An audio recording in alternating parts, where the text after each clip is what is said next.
Hello, আসসালামু আলাইকুম। কী অবস্থা? সকলে কেমন আছেন? আশা করি ভালো আছেন। আমিও অনেক ভালো আছি, আলহামদুলিল্লাহ। তো আমি এখন বর্তমানে বাইক রাইডিংয়ে আছি।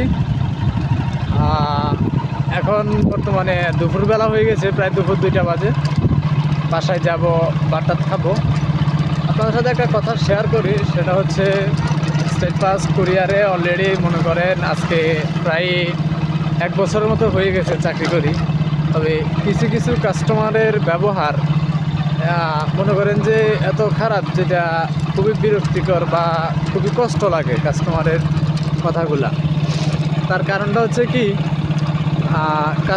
একটা কাস্টমারের জন্য আমি পার্সেল নিয়ে গেছি।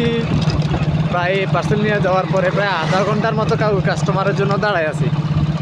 তা আধা ঘন্টা দাঁড়ায় থাকার পরও এরপরে কাস্টমার পার্সেল চেক করবে, তারপরে মনে করেন যে সে নিবে না।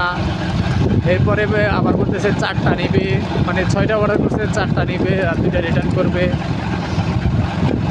এখন তার কথা বলছে কি, মনে করেন যে এই যে তার যে ব্যবহার, সে কিন্তু লোকেশনে নাই, মানে সে আরেক জায়গায় চাকরি করে, সে আছে ওই জায়গায়, তার ফ্যামিলি আছে, তার ফ্যামিলি রিসিভ করবে, তার ফ্যামিলির কথা হয়েছে আমি পার্সেল নেব না, আমি ডেলিভারি চার্জ দিয়ে রিটার্ন করে দেবো। ওই লোকের কথা হয়েছে আমি পার্সেল নেব, আপনি পার্সেল বাসায় রেখে যান। এই নিয়ে একটা ঝামেলা শুরু হয়ে গেছে।